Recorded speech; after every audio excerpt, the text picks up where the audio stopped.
Okay, चलिए हमारा ये 13 लेक्चर है। इसमें आज हम बात करेंगे डेंस सेट के बारे में। इससे पहले हम और बेसिक डेफिनेशन जो होती हैं पॉइंट्स एंड टोपोलॉजी की उसको डिस्कस कर चुके हैं। अब इसमें डेंस सेट के बारे में कुछ बात करेंगे, ठीक है। उससे रिलेटेड दो एक एग्जांपल भी देखेंगे, डेंस सेट को देखेंगे, परफेक्ट सेट क्या होता है, compact, bound, close and bounded, सबके बारे में बात करेंगे।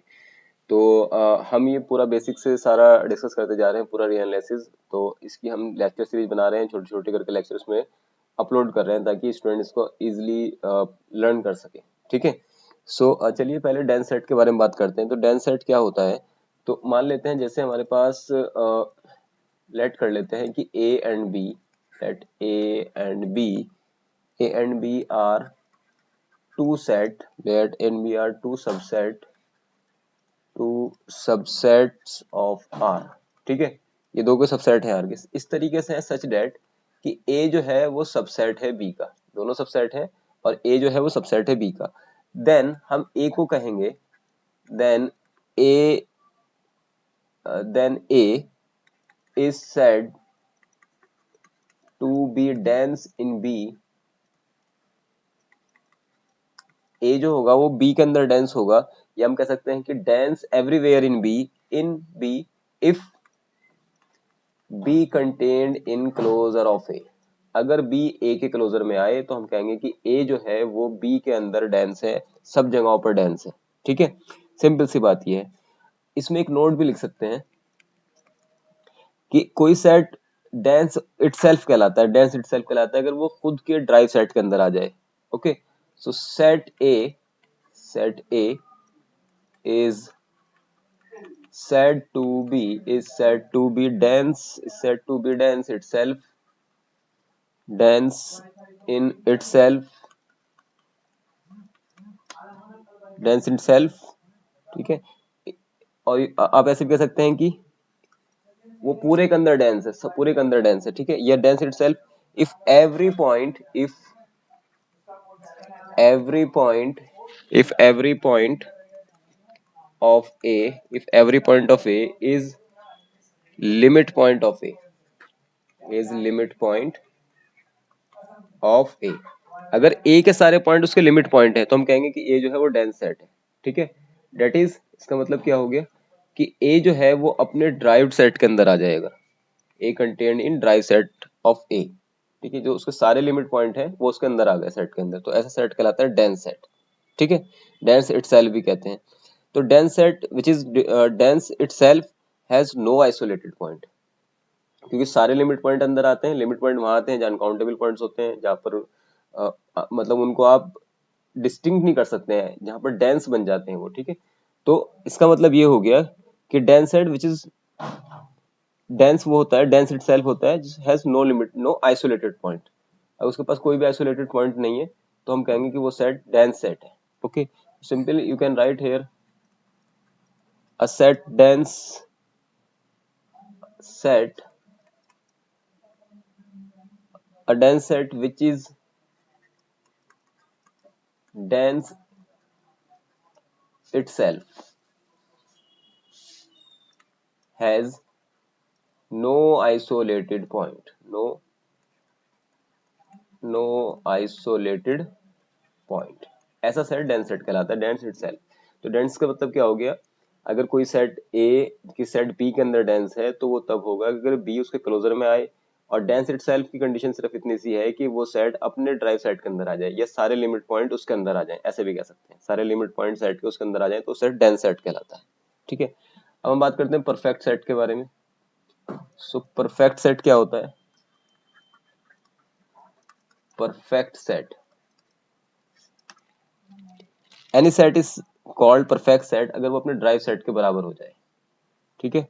So any set S is called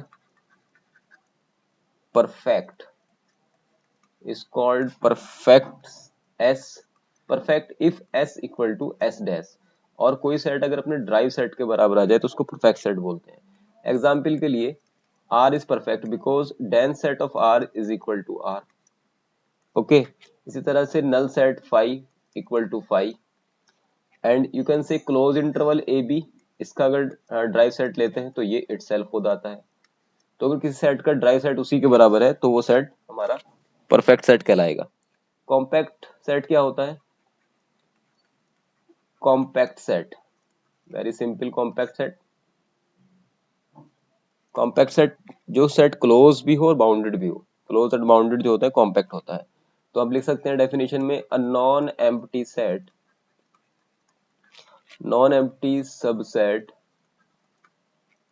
S of R is said to be compact, if it is closed and bounded. दोनों साथ साथ होने चाहिए। तो हम सिंपल सी बात है, अगर क्लोज है ना कोई, closed end close plus bounded set जो होते हैं वो कहलाते हैं कॉम्पैक्ट सेट। इसके ऊपर कई बार क्वेश्चन आ चुके हैं। कॉम्पैक्ट तो मोस्ट फेमस टॉपिक है कॉम्पैक्ट सेट, जिसको क्वेश्चन पूछते ही पूछते हैं। ठीक है, तो इसको याद रखना है कि क्लोज और बाउंडेड है तो कॉम्पैक्ट हो जाएगा। ओके, अब इनसे रिलेटेड कुछ रिजल्ट्स को देख लेते हैं हम। जैसे कि कोई भी फाइनाइट सेट है वो क्लोज होगा और बाउंडेड होगा तो वो कॉम्पैक्ट हो जाएगा। जैसे कि फाइनाइट सेट की बात करें, अगर हम रिजल्ट 1 लिख लेते हैं इसको, every finite set being closed, close तो होता ही है फाइनाइट, क्योंकि इसका लिमिट, जो भी लिमिट पॉइंट है वो उसके अंदर ही आ जाएगा, क्लोज्ड एंड बाउंडेड। और बाउंडेड होगा क्योंकि फाइनाइट है तो बाउंड पता है आपको, लोअर बाउंड नहीं पता, अपर बाउंड नहीं पता है, एंड बाउंडेड। तो जो भी फाइनाइट सेट होते हैं क्लोज और बाउंडेड होने की वजह से वो क्या हो जाते हैं, is a compact set. Compact set, भाई कोई भी सेट ले लो आप, ऐसे फाइनाइट नंबर अगर इसके अंदर आ गए 1 2 3 4 5, ठीक है, तो इसका लिमिट पॉइंट क्या आ गया 5 जो इसके अंदर है, क्योंकि 5 सभी का सबसेट होता है। ठीक है, और ये बाउंडेड है, अपर बाउंड लोअर बाउंड पता है, तो जो फाइनाइट सेट होते हैं वो क्या होते हैं, कॉम्पैक्ट होते हैं, क्योंकि ये बाउंडेड और क्लोज होते हैं। कोई भी सेट कॉम्पैक्ट होता है if and only if every infinite subset of the set has a limit point in the set. ठीक है, सो सेकंड पॉइंट ये हो सकता है कि a set is compact if and only if every infinite subset of लिख सकते हैं of the set has a limit point in the set। ठीक है, अगर सेट के अंदर आ जाएगा लिमिट पॉइंट तो सेट कॉम्पैक्ट हो जाएगा। ठीक है, कोई भी सेट है वो कॉम्पैक्ट होगा if and only if every infinite subset, उसके इनफाइनाइट सबसेट है ऑफ द सेट, उस सेट के has limit point in the set, मतलब जो उसके सबसेट है उनका लिमिट पॉइंट सेट के अंदर आना चाहिए, तो वो सेट भी कॉम्पैक्ट हो जाएगा, क्लोज एंड बाउंडेड हो जाएगा। Sum of two compact set is compact, very important result. Sorry, sum of two compact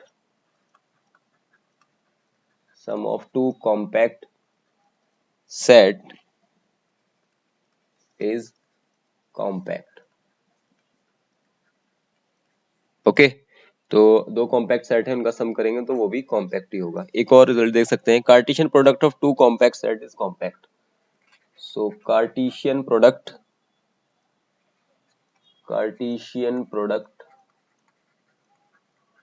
of two compact set is again compact. जैसे हम क्लोज सेट के लिए बात करते हैं तो उसी तरह से है।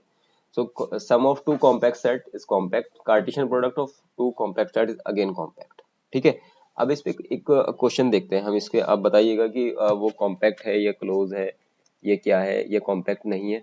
जैसे कि मैं एक एग्जांपल लेता हूँ यहाँ पर समझाने के लिए। हम एक सेट लेते हैं, इसमें वे सभी एक्स वाई पॉइंट्स आ जाएं, इस कंडीशन के साथ में कि mod of x less than equal to 1 and mod of y भी लेस देन इक्वल टू 2 ले लेते हैं। ठीक है, ये एक सेट सॉरी। तो ये बताइए ये कॉम्पैक्ट है या नहीं है। देखो क्या करना है भाई, इसको ड्रॉ कर ले। Mod of x less than equal to 1 का मतलब क्या हो गया, ये हो गया 1 यहाँ पर, ये हो जाएगा -1, 1 and -1। Less than equal to 2 का मतलब क्या हो गया वाई के, ये हो जाएगा 2 और कहीं यहाँ पर हो जाएगा -2। तो ये वाला एरिया आ गया, क्योंकि इसमें इक्वल टू का साइन भी आ रहा है, तो इसलिए ये वाला ये कुछ ऐसे दिखाई देगा। ठीक है, तो ये अंदर वाला पोर्शन, ये पूरा का पूरा अंदर वाला पोर्शन आ जाएगा इसमें, क्योंकि बाउंड्री पॉइंट्स के बाउंड्री पॉइंट भी आएंगे, बाउंड्री पॉइंट भी इसमें शामिल है। ठीक है, तो ये कैसा है, बाउंडेड है भाई और क्लोज्ड भी है, तो कैसा हो गया, कॉम्पैक्ट हो गया। बस इतना सा देखना था। ठीक है, चलो एक और एग्जांपल देखते हैं। अगर हम बात करें एग्जाम्पल 2 के बारे में, कोई एक एग्जाम्पल लेते हैं। एक सेट लेते हैं, इसमें set of all x y with this condition mod of x less than equal to 1 and mod of y square less than equal to 2। इस सेट के बारे में बताओ क्या होगा, कि ये कॉम्पैक्ट होगा, क्लोज होगा, या क्या होगा क्या नहीं। भाई कुछ नहीं है, ये भी सिंपल है, इसको भी ड्रॉ करके देख लेते हैं। ये तो सिंपल वही बात हो गई, -1 से +1 तक मॉड एक्स को तो अपने यहाँ ड्रा कर देंगे, -1 से +1 तक जाएगा। ये क्या है, अंडर रूट, ये हो जाएगा ना लेस देन इक्वल टू √2 हो जाएगा ये वाई का। तो √2 को यहाँ मान लो, यहाँ -√2 आ जाएगा, -√2 आ गया यहाँ पर प्लस के √2 आ गया, तो ये बन गया कुछ। ठीक है, ये बन गया, तो ये वाला सारा पोर्शन इसमें कवर हो जाएगा, क्योंकि इक्वल टू का साइन आ रहा है इसलिए बाउंड्री पॉइंट भी आएंगे। तो ये कैसा हो गया, ये भी बाउंडेड हो गया और ये क्लोज्ड भी हो गया। तो क्या इंप्लाइज कर गया, ये भी सेट कैसा है, ये वाला सेट जो है इसका कुछ नाम रख लो एस, ये कैसा हो गया, कॉम्पैक्ट हो गया। ठीक है, और भी आप इसी तरह से कुछ इनके एग्जाम्पल्स देख सकते हैं, कि अगर मैं एक एग्जाम्पल कुछ ऐसे ले लूं समझाने के लिए आपको, कि set of all point such that x square plus 3y square less than equal to 5। ठीक है, तो इसे हम ऐसे भी लिख सकते हैं ना इस सेट को, तो हम set of all x y such that x square upon 5 plus, इसे लिख लो आप वाई स्क्वायर अपॉन 5 अपॉन 3।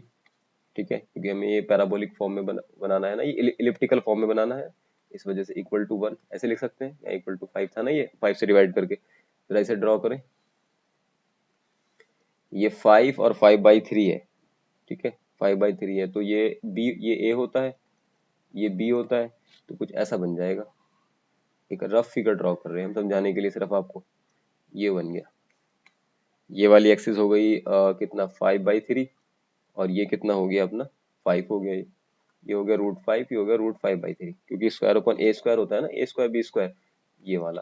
तो ये भी क्लोजर बाउंडेड है, ये भी बाउंडेड भी है भाई, और ये क्लोज भी है। लेकिन एक एग्जांपल हम और लेते हैं, उसमें आप बताइएगा कि ये है या नहीं है। तो ये भी कॉम्पैक्ट हो गया, ये तो छोटी सी सीधी सी बात थी। ठीक है, चलिए एक और देखते हैं, एक लास्ट और देख लेते हैं हम। एक सेट ले लेते हैं x y with this condition x square less than equal to y square plus 5। ठीक है, या आप इसे ऐसे भी लिख सकते हैं ना, कि set of all points x y such that x square minus y square less than equal to 5। इसके बारे में बताएं बच्चे कि ये कैसा होगा। ठीक है, जाहिर सी बात है, ये यहीं से दिखाई दे रहा है कि ये क्लोज तो होगा, बाउंडेड, क्लोज होगा, लेकिन ये बाउंडेड नहीं होगा। ये कैसा होगा भाई, क्लोज्ड होगा but not bounded, but not bounded, so not compact, not compact. I hope ये आपको क्लियर हो गया होगा। ठीक है, फिर भी कोई डाउट है तो प्लीज कमेंट सेक्शन में जरूर बताएं, and if you like the content please like and subscribe the channel and share among the friends. ठीक है, और भी इससे रिलेटेड क्वेश्चंस हम देख सकते हैं, सो ये एक बेसिकली लेक्चर सीरीज है, इसमें मैं आपको पूरा रियल एनालिसिस बेसिक से समझाने की कोशिश कर रहा हूँ, जो आपके एग्जाम के पॉइंट ऑफ व्यू से है, specially net net JRF, CSIR, net JRF और गेट आईआईटी जैम वालों के लिए भी। ओके, सो चलिए एक हम और देख लेते हैं, एक क्वेश्चन को हम और डिस्कस कर लेते हैं, लास्ट क्वेश्चन को डिस्कस कर लेते हैं। अगर कोई हमारे पास सेट ऐसे है, मान लिया एक सेट है x इक्वल टू, एक सेट है x equal to minus infinity to zero union 1/n, और n को वेरी करा देते, n को बिलोंग करा देते हैं कैपिटल N से, ठीक है, और ये सब सेट है R का, ठीक है। तो इसमें अगर देखा जाए, जब हम n को वेरी कराएंगे, जब n टेंड टू करेगा इन्फिनिटी तक को, तो 1/n टेंड करेगा जीरो की तरफ को, तो जीरो इसमें है और जीरो यहाँ पर इसके ओपन में है, लेकिन जीरो इसमें यूनियन में होने की वजह से अंदर आ जाएगा। तो यहाँ से क्या इंप्लाई हो गया, यहाँ से इंप्लाई हो गया कि zero is an non isolated point. Okay, zero को आइसोलेटेड ना समझ ले, क्योंकि जीरो इसके अंदर आ गया है, ठीक है। जीरो क्या बन गया इसका, नॉन आइसोलेटेड पॉइंट सॉरी, मतलब जीरो क्या बन गया, zero is a limit point, limit point of subset 1/n where n belongs to capital N, इसका लिमिट पॉइंट बन गया भाई, ठीक है बात। और एक -2 से लेके चलें अगर जीरो तक की बात करें, तो ये कैसा है, ये एक ओपन इंटरवल है। तो इस तरह का सेट देके कुछ उससे पूछ सकता है, लिमिट पॉइंट, आइसोलेटेड पॉइंट, ये वो कुछ भी, ठीक है। तो ये लिमिट पॉइंट है, इसलिए नॉट आइसोलेटेड है। ओके, बस इतनी सी आपको बात मुझे बतानी थी इस क्वेश्चन के अंदर। सो आई होप ये आपको क्लियर हो गया हो। फिर भी कोई डाउट है तो प्लीज कमेंट सेक्शन में जरूर बताएं, and if you like the content please like subscribe channel, and अपने फ्रेंड्स के बीच में शेयर करें। ये पूरी की पूरी lecture series free of cost है, इसको फ्री ऑफ कॉस्ट आप अवेल कर सकते हैं। Thank you so much again.